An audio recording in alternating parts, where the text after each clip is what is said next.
A columnist and deputy editor at New York Magazine, David Wallace-Wells has written extensively about the environment and the future of science, including a widely read 2017 article about worst-case climate change scenarios, which serves as the basis for his book, The Uninhabitable Earth: Life After Warming, a #1 New York Times bestseller, reviewed in the journal Nature as powerfully argued, a masterly analysis of why, with a world of solutions, we choose doom.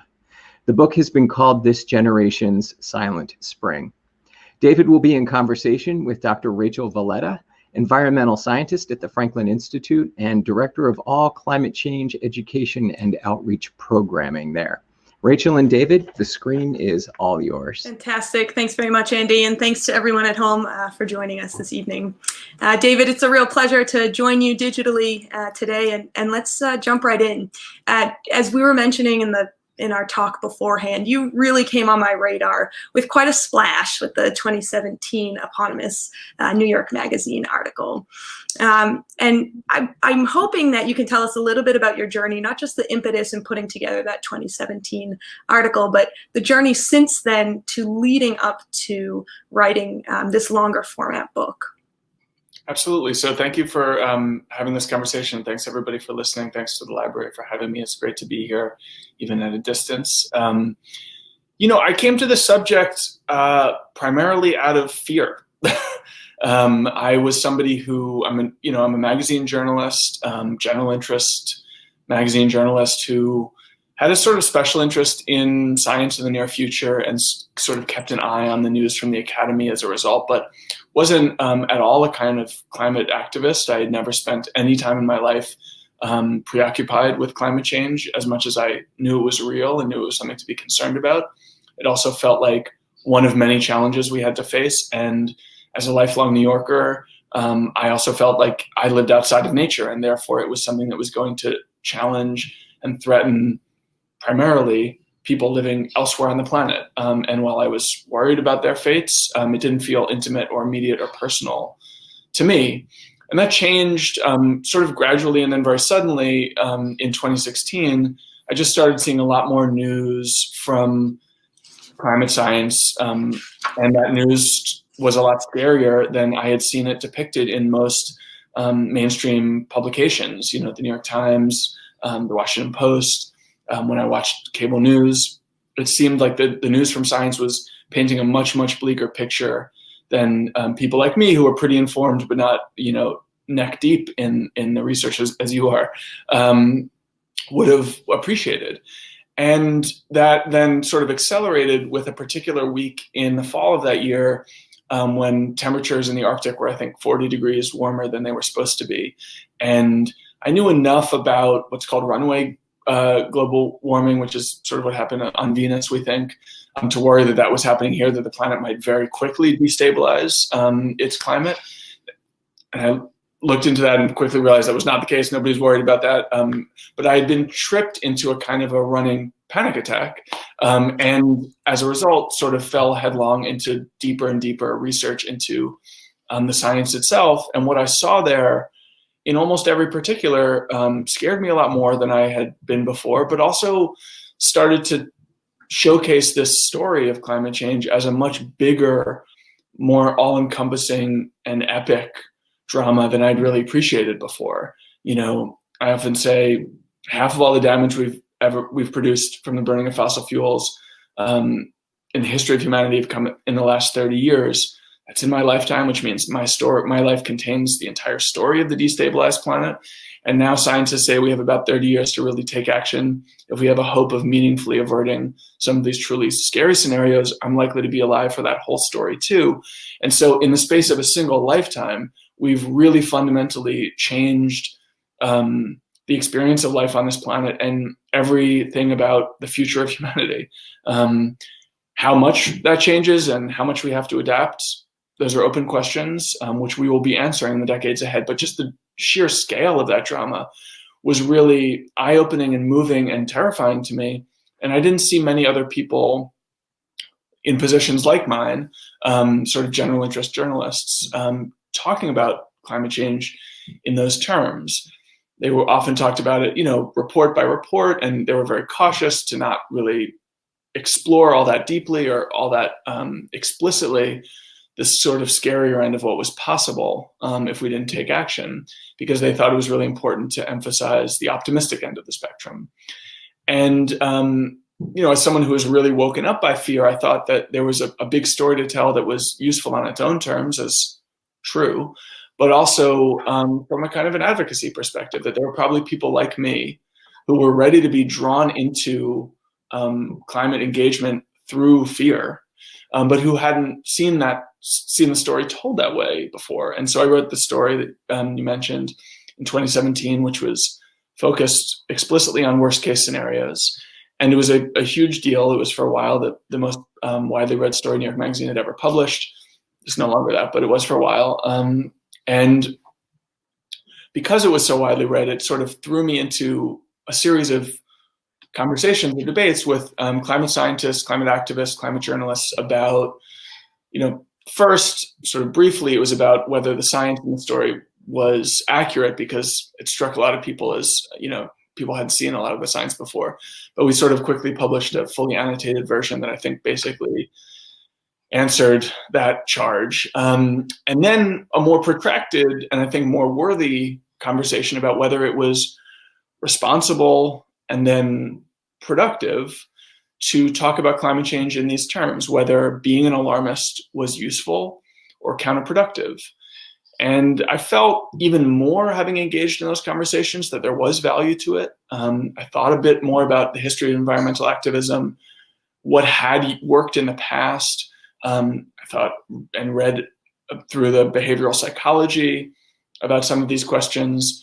And I also just sort of did some common sense reflecting, because when I look out at the world still today with concern about climate change rising very rapidly, I still see so many more people by orders of magnitude who are not concerned enough about this than people who are maybe on the brink of being so freaked out that they're turning off.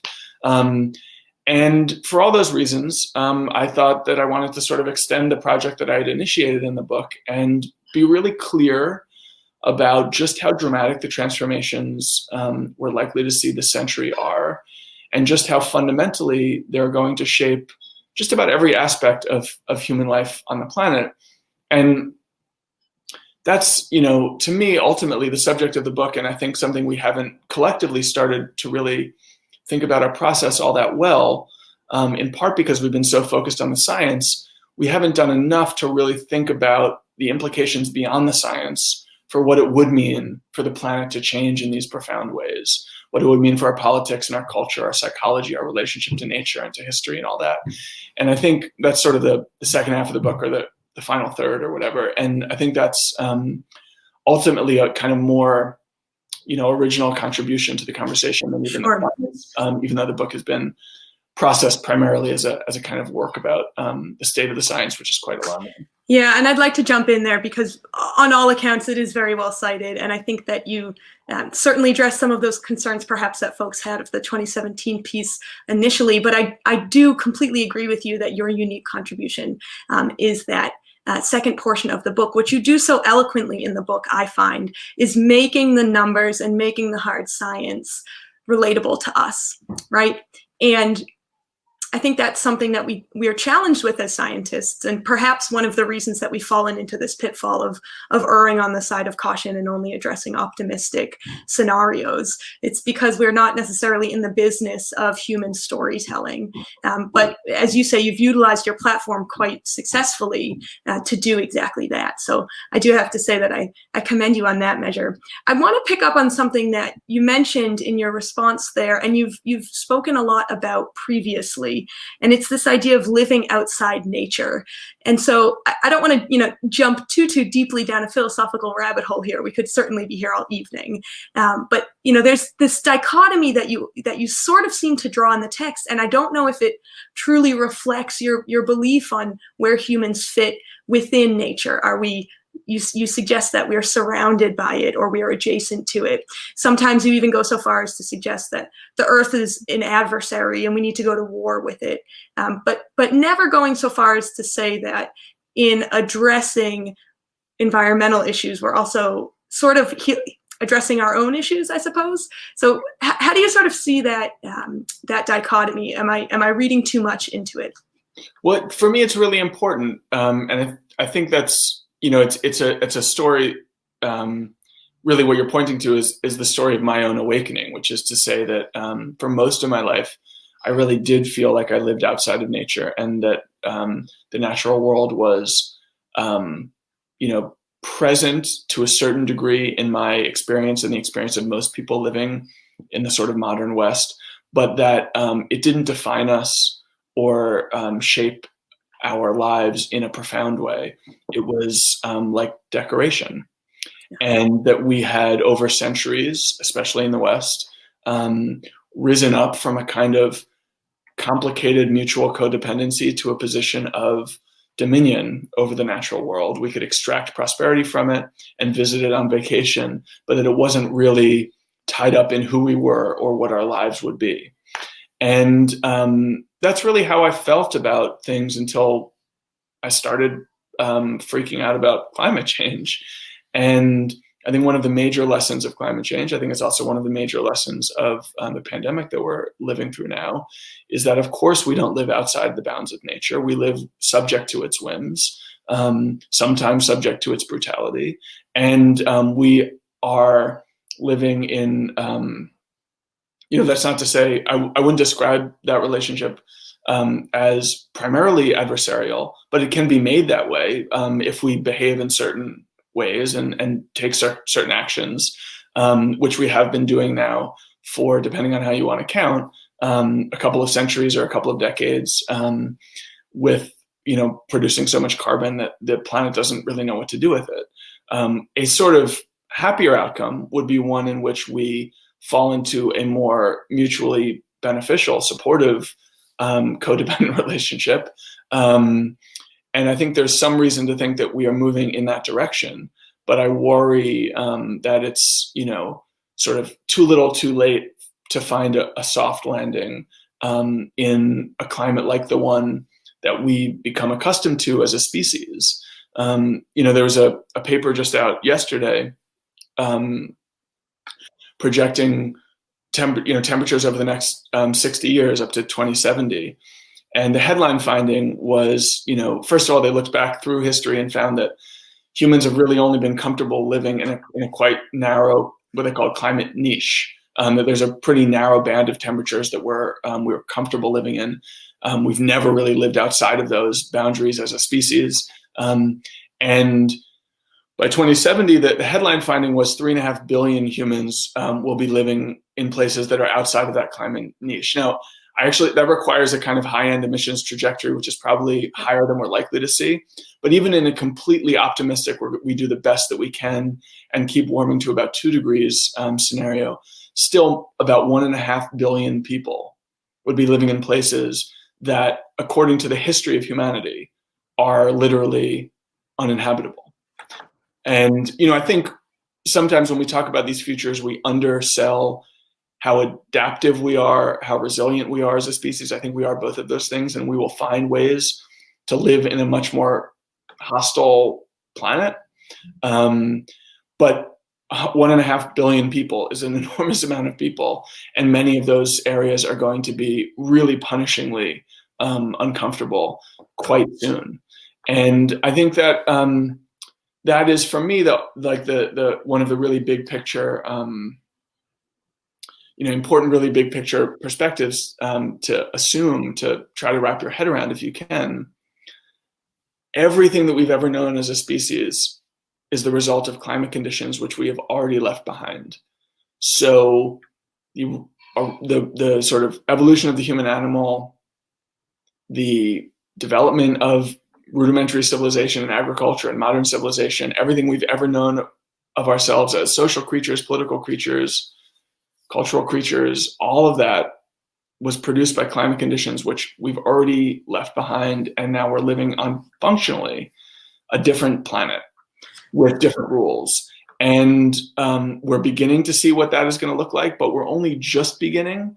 And if we assume that the conditions that we have today at just 1.1 degrees of warming are going to continue in a protracted way to allow us to adjust to things like the Australia wildfires or the unprecedented flooding in the Midwest, that's really foolish, because the next decades are going to contain considerably more warming. It's up to us how much, to some degree, but almost inevitably we're going to get some. And so the world is going to change even from here, making it considerably less hospitable and more comfortable, and maybe even beyond questions of hospitability and comfort, less familiar.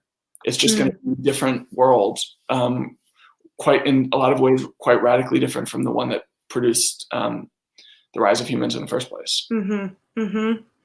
Yeah, it's so sobering, and yet as you're speaking there, I'm thinking about how challenging it is for us, and indeed near impossible for humans, to connect with orders of magnitude beyond our own human experiences.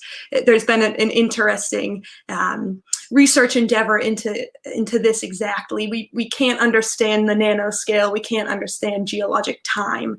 It's something that I struggle with, certainly in the climate education space, and it sounds like that's something that you've struggled with as well. How do you deal with time in that regard when we talk about human civilization, tens of thousands of years, when we talk about the survival of our species, hundreds of thousands of years, the evolution rather of our species?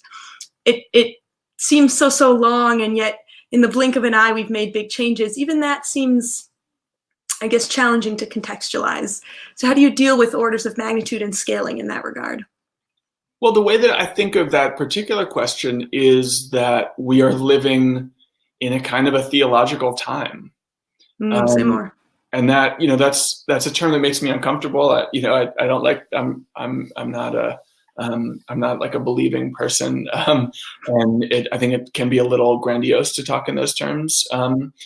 But when you really reckon with the fact that in the space of a single generation, we've done enough damage to the planet to call into question its habitability for the future of humanity. I don't think the planet's going to make humans extinct or anything like it, but it has drawn that possibility into the realm of the possible. In the space of a single generation, and in the space of a single generation, we now have the responsibility to stabilize that climate so future generations can not just continue to live, but ideally continue to live in a relatively prosperous, relatively comfortable, relatively just world. That is an unbelievable drama that you and I and everyone alive on the planet today is living through.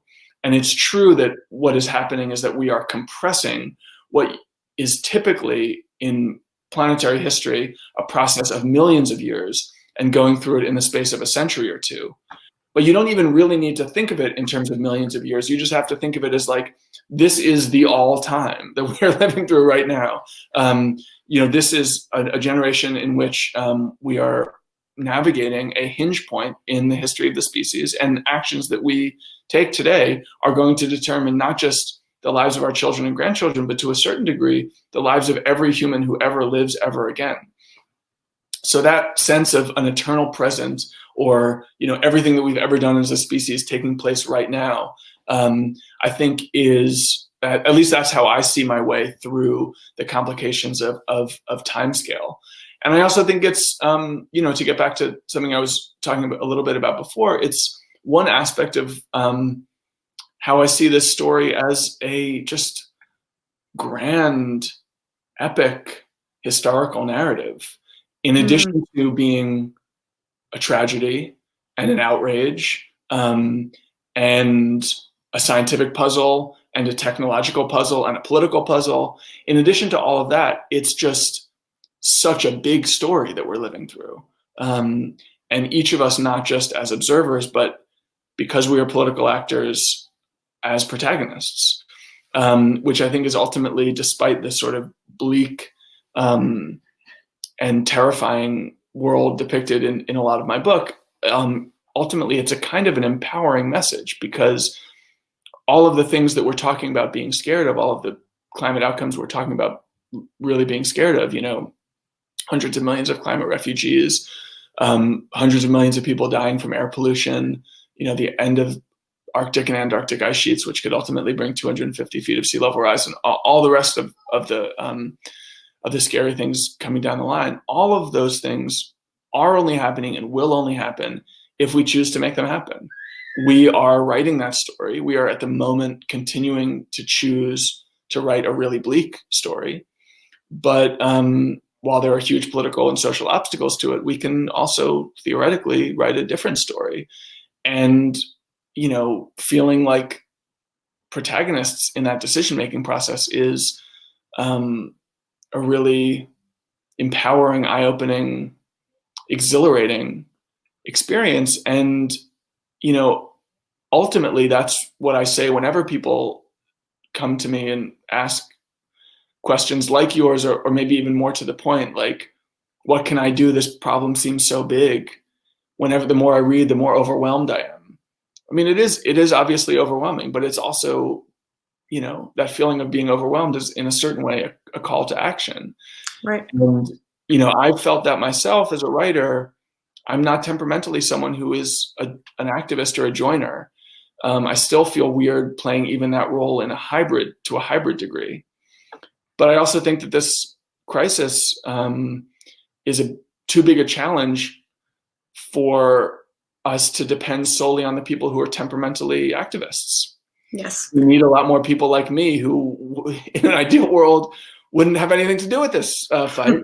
Nevertheless, feeling so moved and so drawn in that they become activists. And as a result, I think we also need a kind of advocacy community, an activist community that doesn't draw such bright lines, that pushes people like me away and says, okay, even if you are not a lifelong environmentalist, even if you don't want to become a vegan and never get on a plane again, like you still have a home in this movement, because the stakes are so big that we need every person we can get to make the changes that scientists say we need. Yeah, I love that commentary, and I think it is so spot on. And I'd like to pivot to another section in the book where that comes up. Before I do, I'll just remind our audience that you can ask a question to us, and you can upvote existing questions. So as we work into our Q&A in just a few minutes here, we'll start with those most highly voted questions. So David, I want to go back then to that idea of an inclusive environmental left, or I say environmental left, but you said their advocacy, when we shouldn't assume any kind of party affiliation here. So that's an important note. I will say I was a little bit surprised to see the critique so widely distributed in the book to different political actors, including, and perhaps especially so, the environmental left. And I have to admit, there was this moment of sort of getting through that prickly response first. But then recognizing that what you're arguing is completely valid, and perhaps more important than turning to critiquing known enemies, if you like, known adversaries. And so what you're arguing is that the environmental left is just as much responsible as those larger actors, like political parties and institutions. Can you speak a bit to why you believe that is, and for perhaps some of the advocacy crowd here, about how we can start bringing in voices like yours that are inviting critique, which we should be doing to better our own efforts? Well, I would say I would quibble a little bit with the way that you presented my perspective, in the sense that there are degrees of responsibility here, and it is certainly the case that the fossil fuel companies and their friends in powerful positions in government throughout the world are villains beyond anything that the layperson ever approaches in their daily life. And while I think there have been some sort of unfortunate complicating messaging coming from the environmental movement, I basically think of it as a heroic project, which is now really making, I think, some quite vivid, inarguable progress on this absolutely essential issue. So I don't want to say, like, I don't want to be seen in any ways vilifying environmentalists, but I do think that we have a tendency, especially in countries like the US, to want to point fingers at villains rather than understand the degree to which we are complicit in systems that we wish to see changed. And the truth is, while, for instance, climate denial in the US is horrifying, it's a moral and an intellectual horror, it isn't really mirrored much anywhere else in the world. Yeah. And nowhere else in the world is all that much more progressive on climate than the US is. There are certain countries who are doing a little bit better. There are a lot of countries who talk a much better game than the US does. But in terms of bending the curve of emissions downward, you're really talking about a handful of countries, and that's it. Now, I think the U.S. has a special responsibility on the global stage because we are responsible for the lion's share of historical emissions. We are still the world's biggest economy. I don't want to diminish American responsibility either, but I think to anyone who thinks, okay, 70% of emissions come from these 50 companies or whatever the stat is, if we just abolished Exxon tomorrow, there would be an enormous amount of suffering and outrage, even among a lot of people who consider themselves environmentalists in the US. We benefit enormously from the prosperity that has been produced from the burning of fossil fuels. Some of that prosperity is only being extended, in the last few decades to parts of the developing world, and only just beginning to be. And I think I do think of myself as a member of the environmental left. As a part of that movement, I think we can fall into a trap where we think we should just wipe the stage of those villains, and then we'll be in perfectly good shape. And there's part of me that thinks that too. We are subsidizing fossil fuel businesses. We certainly shouldn't be doing that. But it takes large-scale, systematic efforts to change things. For instance, a new electric grid to be built, or new fuel efficiency standards, or requirements for new charging stations for your Tesla, or to have a whole new fleet of airplanes developed that can fly on zero carbon fuel, or to have a new way of raising animal proteins so that we don't have to ask every single person on the planet to go vegan to avoid the carbon emissions produced from animal agriculture. And all of those require large, real political commitments. They're too big to be solved through individual action. And I think there is a tendency, not just on the left and not just in America, but maybe most dramatically on the American left, mm-hmm. to believe that we make our political mark on the world through what we buy and what we consume as individuals, rather than to see the major mark is being made through politics. And I do think that I hear from a lot of people after speeches, after panels, letters, emails, people whose first and main question to me is what can I do to live a more climate responsible life? And I basically think that question is backwards. That if you are committed to climate action in your political life, it actually can excuse a lot of bad behavior in your individual life, which probably you're not going to be that excited to give up anyway. I think there's some value in taking individual measures. It signals to politicians and to other people that you're concerned. But on just judging concretely, the impacts are much, much greater through large-scale political action. Mm-hmm. And I think as a result, we need many more people to want to vote for radical climate change and support politicians who support that. And we need probably fewer people who think, oh, okay, I bought a Tesla and therefore I'm a climate saint and I don't need to worry about doing anything else. Because that kind of action, while laudable, we should all be driving electric cars. We should all never set a foot on an airplane again. Is trivial compared to the kinds of changes that we need, which we can only bring about through large-scale collective action. And that requires compromise with people who are, less extreme on the spectrum than we may be. Mm-hmm. And on top of all that, I think there's a kind of natural psychological tendency for anyone engaged in any movement to think that they're doing enough. And I think the science tells us that, practically speaking, all of us on the planet are still living in denial. That we are not orienting our lives enough, or especially our politics enough, around the principle of climate change. Mm-hmm. And maybe as a result, we should be a little less angry or dismissive of people who are maybe a little more in denial than we are, because, aside from maybe Greta, there's basically nobody who's really living the truth of climate science to the degree that we need the whole world to be living it relatively soon. Yeah, yeah. And for those of us that aren't familiar, referring there to Greta Thunberg, a Swedish climate activist who's made quite a splash, certainly on the international stage, addressing the UN among a number of other governmental bodies on the issue of climate change.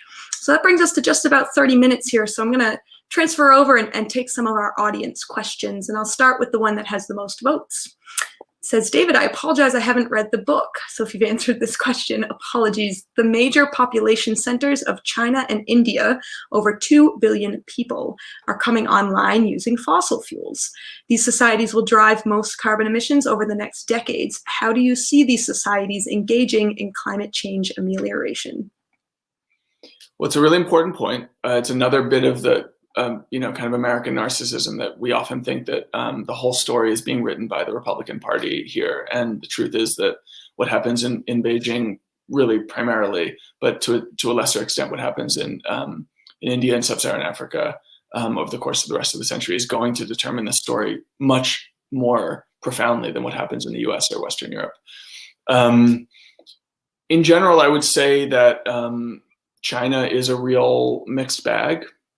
They've been investing quite dramatically in renewable technology, renewable energy. In fact, their rollout of new capacity puts the rest of the world to shame. They've been doing much more of it.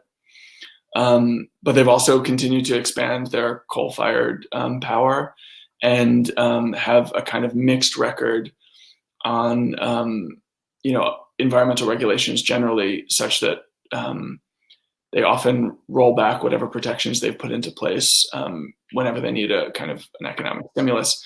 They've already said that they're going to be doing this, and sort of already have done this in response to the pandemic economic collapse that they had earlier this year. And we're doing the same in the US. We've announced, the EPA has announced that it's basically not going to be monitoring anybody for anything for the foreseeable future. They're relying on companies, industries to self-report their own levels of pollution, which is obviously a recipe for total disaster. But I think it's also possible that approach gets picked up elsewhere around the world as everybody's desperate to stimulate their economies quite quickly. India has, I would say, is farther behind, but they're also farther behind on the sort of development curve. There are a lot of people in India who are still burning wood in their homes, and that's really problematic. That's sort of like before you get to coal, you're burning wood. But they're also pouring an enormous amount of money into renewable energy capacity, and that's encouraging. I think big picture, it's really important to understand that while it would have seemed impossible to believe just a decade or so ago, renewable energy is now cheaper in most parts of the world than dirty energy. In fact, a study came out last week that said that in 60% of the world, building new renewable capacity is cheaper than running old, dirty infrastructure. So even if you have a coal plant, it's still cheaper to build a solar power plant instead going forward. And that's kind of a unignorable economic logic that I think will drive quite a bit of change, at least in the electricity power sector going forward. The question is, will that change come fast enough? And more importantly, how quickly will it displace the existing dirty energy capacity we have? Because we've seen this incredible fall in prices. We've seen renewable energy getting incredibly cheap. But we've basically just, rather than like retiring our dirty energy capacity, we've just added to our total pie. And that means while we have a lot more wind and solar than we had a decade ago, the actual proportion has not grown at all. And that means that we're actually relying on more dirty energy, even as we're expanding our renewable capacity. So these are all really important, big, open questions. And in particular, I think that the posture approach taken by Xi Jinping in Beijing is, the determinative, if you had to find one, it's the thing that will determine the future of the planet's climate. It's crazy to think that it hangs on sort of one man who's in a kind of an authoritarian position. But practically speaking, it does, because he's likely to be in power for at least the next decade. And that decade will be absolutely critical. So I would like to see a lot more from China, a lot more climate leadership from China. There's some signs that as Donald Trump has been in office, they've been kind of geopolitical opportunity in presenting themselves more as a climate leader. But it's a little bit of a, like, they are talking that talk, but they're not quite walking the walk that you want to see. And what happens after the coronavirus, I think, is another, a major question, which throws just about everybody's expectations for the future. My expectations were already pretty grim, but it throws all those expectations into question again.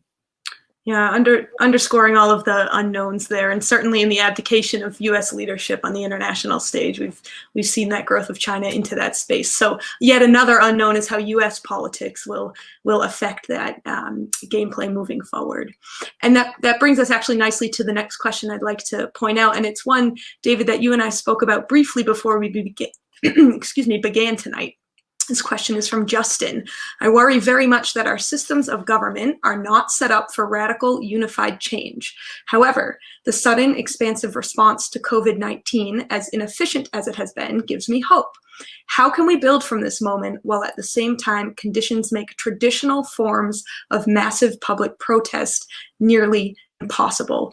And I'll use my facilitator's prerogative there to add on how we can also connect to this idea of a global order that you speak to in the book, David. It's a really great question. When I look at what's happening around the world, I have two kind of contradictory responses. The first is, honestly, my breath is kind of taken away by the amount of action that has been taken in such a relatively short amount of time. If you had told me in November, or if you had asked me in November, if any kind of threat of any kind would prompt, hundreds of millions of Americans and billions of people all around that northern hemisphere, and now in the southern hemisphere too, to willingly suspend their social, financial, political lives for the sake of one another and their shared health, I would have thought that was impossible to believe. It's especially dramatic to me in the US, given the values that we have as a country. But it really would have been hard for me to believe taking place anywhere in the world. And these shutdowns are taking place everywhere. We're willingly, to some degree, comfortably accepting a situation, a kind of a set of conditions which are going to be punishing by just about every metric. Some people will be punished harder than others, as is the case with climate change. But no one is going to be unpunished by these experiences, by this experience. And yet there are very few people who are even really pushing back against it. We've seen over the last couple of weeks some small scale protests in the US, but the polling is really quite clear that even the lion's share of Republicans are supportive of continued lockdowns. This is incredible to me. On top of all that, you've got a whole new spectrum of political possibility opened up. In 2009, we passed the stimulus bill to help recover from the Great Recession. That was considered unfathomably large at the time, so large that it, to a certain degree, spurred the rise of the Tea Party and the sort of backlash politics and deficit concern trolling that dominated for most of the Obama administration. We've already passed a stimulus that's 3 times that size. And we're going to be passing more. And assuming that, Joe Biden and the Democrats, get into the White House in November, which I think is a pretty safe assumption at this point. We're probably going to be, yeah, for sure. But I do think it's pretty safe. We're going to be doing a lot more then too, which means we've already, just judging by the size of the purse, we are spending much, much more aggressively than we would have thought was conceivable even a decade ago. And we've engineered that response in the space of just a few months. The particulars are even more eye-opening. Republicans talking seriously about a UBI, universal basic income, talking about taking ownership stakes in airlines in exchange for bailout money. This would have been considered totally anathema to Republicans a year ago. And you've seen similar opening of the political aperture elsewhere around the world as well. In Denmark, they're paying 80% of everybody's wages for the foreseeable future. 80% of people's pay is coming from the government. And that's actually been cited as a model by a lot of other countries who are trying to make similar gestures. There's a couple bills in the US that are trying to do that, although it's not going to happen, I would guess. when you look at all that, you think, okay, things that used to seem unmovable, unchangeable, the permanent features of our political landscape have shifted dramatically in the space of 6 months because of the perception of an imminent threat. Climate change could follow that track, especially if we became more clear-eyed about just what kind of threat we were facing. Now, there are differences. This has arrived. I talk a lot about how fast climate change has arrived. This has arrived much faster than climate change. It's taken us much more by surprise. And there's a very direct, like, I may die sense of dealing with the pandemic, which is not exactly how most people think about climate change, although I think they should think of it in those terms a little bit more. But nevertheless, it's quite encouraging. There's also been, this isn't coordinated. There was no single international body that said we have to do this. The WHO has actually really stumbled and fell apart on the job. The UN has given basically no leadership. And both the US, which used to play a real leadership role, and the Chinese governments have been terrible. And yet we have a truly coordinated global response of the kind like we need to deal with climate change. So even in the face of institutional failure, we have improvised a response quite like an organization, an institution would have designed if they were empowered to design it. That's all really good. What I worry about is that this is an incredible, exhausting experience that we're going through, not just in this country, but in every single country in the world. We are exhausting ourselves emotionally, psychologically. I think we're also exhausting capital to the extent that that is a limited resource, where we may be exhausting political capital as well. And I worry that we'll come out of the other side of this, whenever that is. I think most people are underestimating how long this crisis will last. But even if we come out of it over the next 6 months, which I think would be really optimistic, we may just not have the appetite for a large-scale investment program at the scale that we really need. And I might worry about that less if we had a little more time, if we had 5 decades instead of 3, or, to really get a handle on this problem, or if we had 3 decades instead of 1 to cut it in half. Delaying by a couple of years and letting ourselves back on our feet might be even an option that I would choose. But the timeline is so short that we're already way behind the 8 ball. And that means that we need to do everything we can as soon as we can, as ambitiously as we can. And I do worry that this process is going to drain some of our capacity for that, major initiative, not just in the US, but all around the world. I think that's really prescient, David. I mean, certainly we're independently feeling that exhaustion. I can pick it up in the tone of our voices, and many of our viewers, I'm sure, are feeling that as well. I wonder, you mentioned there, I wrote down the I may die response to COVID, that we don't share that feeling about climate change. I wonder if unwelcomingly we will feel that way this summer as we approach. I'm thinking about the 2020 hurricane season projections. We're looking at another likely pretty active hurricane season along the East Coast US, and this is hitting at a time when governmental resources and, as you say, independent resources are already stretched incredibly thin. I wonder if we are hitting up against this harsh reality of climate change exacerbating some of those existing threats that we already feel, and as the hurricane season arrives at a time when we just don't have the capability to respond. So I suppose I'll leave that lingering there in the air as perhaps we'll see that sooner rather than later. Yeah, wildfire season too. I mean, exactly. It's particularly vivid to know that the thing that wildfire fighters wear to protect themselves against the smoke is an N95 mask, which have been they were in short supply before COVID, and they've become even in shorter supply now. And the people that we send out there to fight those fires are often in California felons who are making $1 a day or less. So we're throwing the weakest parts of our society, the most vulnerable parts of our society, in the face of rampaging disasters. We're doing that through housing policy and through, abandoning them when they need it, but we're also doing it literally in the sense of fire, where we literally send felons into fires that, CAL FIRE has never, ever beaten a fire that was powered by Santa Ana winds. Like, they don't know how to change the direction of those fires. The best they can do is to hope to slightly, to sort of delay it until the winds die down. So these are really, really horrific conditions that we're pushing the most vulnerable members of our society into. And that's a story that is everywhere you look on climate change. Yeah, and forgive the unfortunate pun, but I caught my breath there as you said the N95 mask factoid. That's startling and sobering. I'd like to pivot to another audience question here. I think it's one that we've already addressed, but it's been upvoted a few times, so perhaps we can revisit it. And it's regarding the responsibility for preventing climate change. Do you believe, here, start from the beginning. How much of the responsibility for preventing climate change do you believe belongs to individuals versus large corporations? So that's a bit of a recapitulation, but the next question I think is new for us. How much can personal austerity alleviate the problem of climate change when we live in an economy that thrives on consumption-based economic growth? Well, it's a complicated tangle to untangle.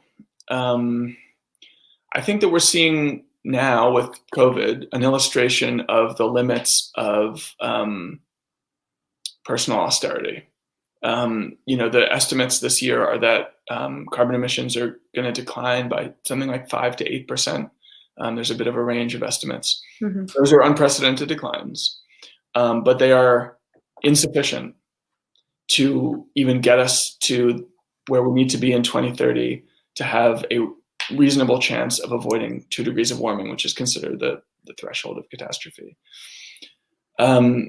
That's because we would need to cut emissions by about 8% every single year between now and 2030 to give ourselves a decent chance to avoid that level of warming.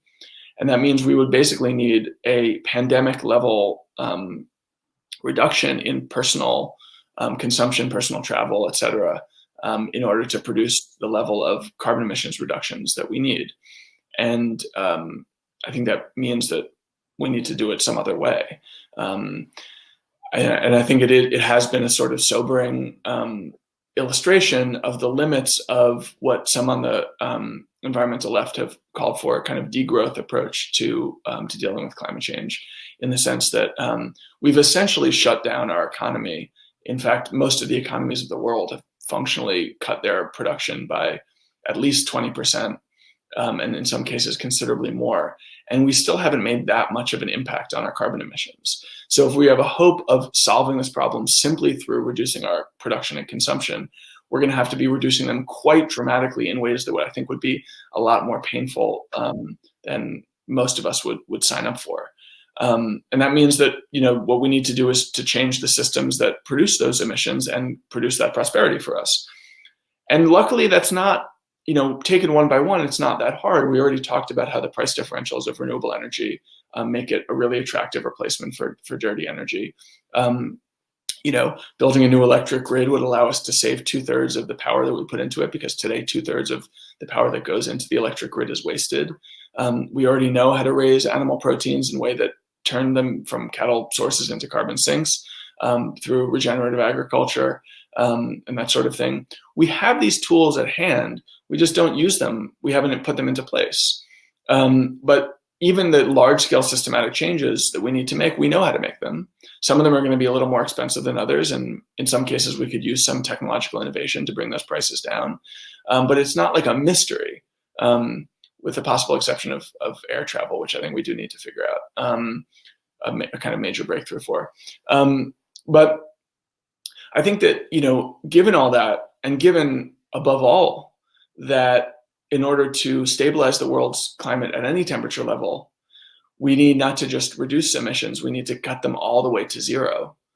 Because if we're adding even just a sliver of the carbon we're producing today, in 50 years, we'll still be heating the planet. That means I think that we need to implement these large-scale policy changes. Individuals can help bring that about. In fact, they can even help bring it about through the things they buy and how they signal to their friends and loved ones and that kind of thing. But ultimately, the responsibility is a political one rather than a consumption one.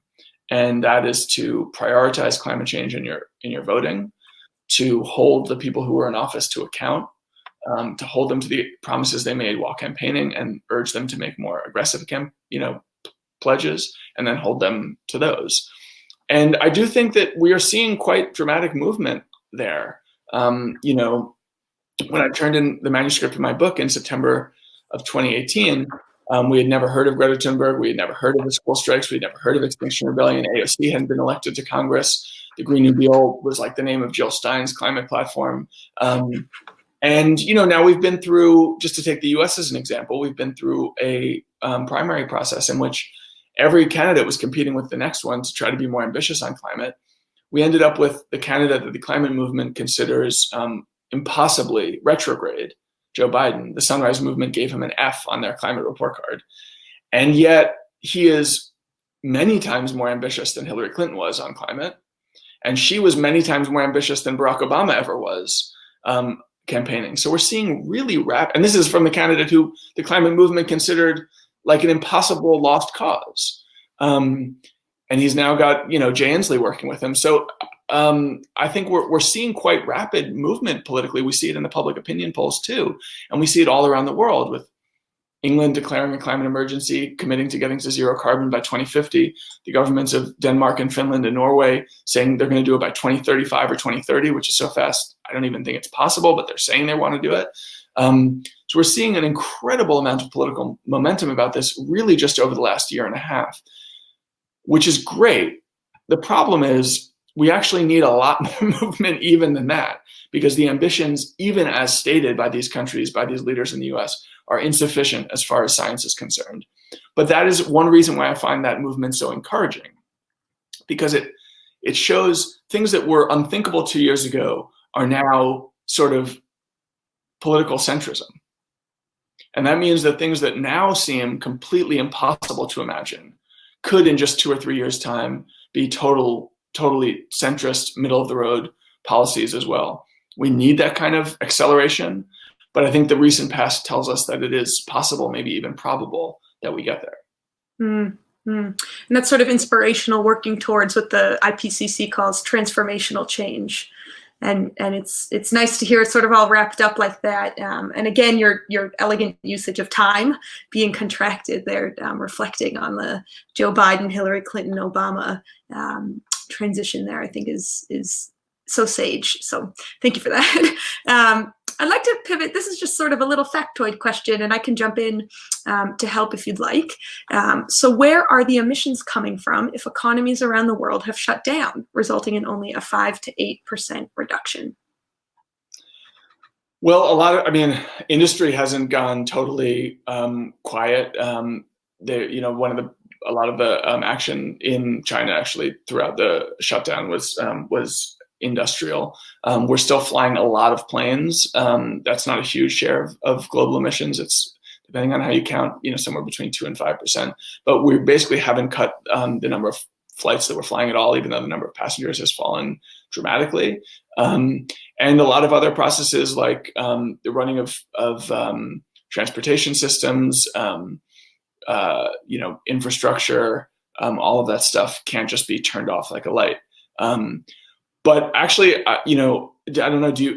There is some like kind of mysterious element to it too, because you think, if you cut, one way of thinking of it is like if you cut the world economy by 20% for a single quarter over the course of a year, that's about a 5 or 6% drop in economic activity. And that's basically what we're expecting is going to happen on emissions. So it may be the case that during this discrete period, when everybody's truly in lockdown, we're seeing a more dramatic reduction in emissions. But over the course of the full year, it'll only, assuming an economic recovery, it'll only play out, in a more limited way. But beyond that, I don't know details. Do you know more? Yeah, well, I think it speaks to exactly as you were saying, individual actions aren't enough. We know that if everybody in the United States, for example, took every individual action that they possibly could, I think it's only reducing total US emissions by about 40%. to do. David, you spoke a little bit before about our energy infrastructure. We know that our energy infrastructure is quite antiquated. There are potential solutions for how we adjust our electrical grid, not just in how we produce electricity, but how we distribute the grid. But this is another major concern of time here. I think we'd need in the next decade or so to build all of the energy infrastructure that we've built in the United States since World War II if we wanted to move towards properly dispersed microgrids. It's getting a little bit in the weeds, but again, speaking to the need for real government-wide support, federal support for efforts like this. Yes, individual actions matter, perhaps the most important being that we vote on these issues. So we've got time for one last question here, and I guess I'll again take facilitator's prerogative here. I gather that there are many concerned folks on the call that and/or advocates and/or educators, communicators of all stripes. How would you advise us moving forward when it comes to our climate communication? Some of us choose to employ fear only. Some of us maybe only a dosage of it. In my own work, we try to specifically avoid what we call that doom and gloom language, though I don't believe that it doesn't have a role in the conversation. So how would you recommend for those of us on the call move forward with lessons that you've learned? Well, my big perspective is that the story is too big to tell in any one way, and that everyone should feel invited, even obligated, to talk about it as they respond to the crisis. And that doesn't just mean different strategies for different people. It also often means different rhetorical approaches at different days or different times. You know, there are times when I feel quite distressed, dejected. There are times when I feel terrified. There are also times when I feel moved by the sort of poetic majesty of the transformation of the planet. There are times when I feel exhilarated by what's possible. There are times when I'm focused on the plight of individual families or communities. And there are times when I'm thinking about, you know, the long span of human history. And I think there's a place for all of that kind of, there are all of those different kinds of storytelling and rhetorical approaches, and that people shouldn't feel like there was only one way to do it. In fact, they'll be much more effective if they adopt a kind of diverse portfolio, so to speak. But for me, you know, there are a couple things that I think have been really utilized from, you know, by people who are trying to move mountains on this. The first is public health. I think that this has been a relatively small part of climate messaging for a very long time. But I think it's a really powerful prompt when people understand that particularly air pollution affects them in as dramatic ways as it does, and it's incredible. It affects every aspect of physical health, mental health, social health. You know, the one little story I like to tell that's always blows my mind the most is that the pollution from cars is so powerful that when they introduced Easy Pass in the US, it meant that, you know, cars drove right through the toll and they didn't slow down, which meant that they produced a little bit less cost in that area. And in those neighborhoods outside of the Easy Pass, rates of premature birth and low birth weight went down by 11% and 13% respectively. It has an effect on cognitive performance. It has effect on mental health. It has effect on autism and ADHD and depression and schizophrenia. Every aspect. It's like what we've recently learned lead does to us, like, and how important lead was to so many of the social ills of the 20th century. Air pollution, we're now learning, is just as impactful, and it is an incredibly powerful appeal. Polls show it's like clean air is like the most popular thing that any politician can ever run on, and it also solves this riddle, this kind of complicated problem of climate change, which is that the benefits of decarbonization are distributed globally. If everybody in Philadelphia or everybody in the US immediately decarbonized, those residents would only see a tiny fraction of the benefits of that decarbonization. The rest of the world would enjoy it. And the burden of decarbonizing is local. That calculus has changed a little in recent years as economists have started to see the real benefits of investment in green infrastructure. They say now we'll all be better off if we invest more quickly. But nevertheless, it's a sort of intuitive way of thinking about the challenge. And oftentimes, I think governments in particular, but individuals too, are reluctant to embrace really radical policies because they know that the benefits are being distributed globally. The benefits of decarbonizing from a public health perspective are incredibly local. If you close a coal plant, that part of that state is going to be much healthier. The people are going to be much happier. They're going to live longer. Their kids are going to be healthier. They're going to do better in school. Absolutely every aspect of human flourishing will be improved by that measure. And it's concentrated locally, so it is a really, really politically potent set of messages. In fact, it pays for itself really, really quickly. There was a study that came out maybe 6 months ago now about the city of Chicago introducing just 2 electric buses into its fleet, just 2. And within a single year, those buses had saved the city $100,000 in public health expenditure. Now, $100,000 is not an enormous amount when it comes to the budget of the city of Chicago, but it means that functionally, it paid for those 2 buses in the first year. So there's that kind of argument to make, which I think we don't make nearly enough. And then the second thing is related. We've sort of let the conversation around costs and benefits be dominated by opponents of climate change. Mm-hmm. And so that we talk in moral terms and find ourselves arguing with people who present themselves and are seen by the public as having a kind of harder dollars and cents perspective on the issue. The truth is, when you do that math, the benefits of radical decarbonization are very clear, even in the sort of medium term, like over the next decade.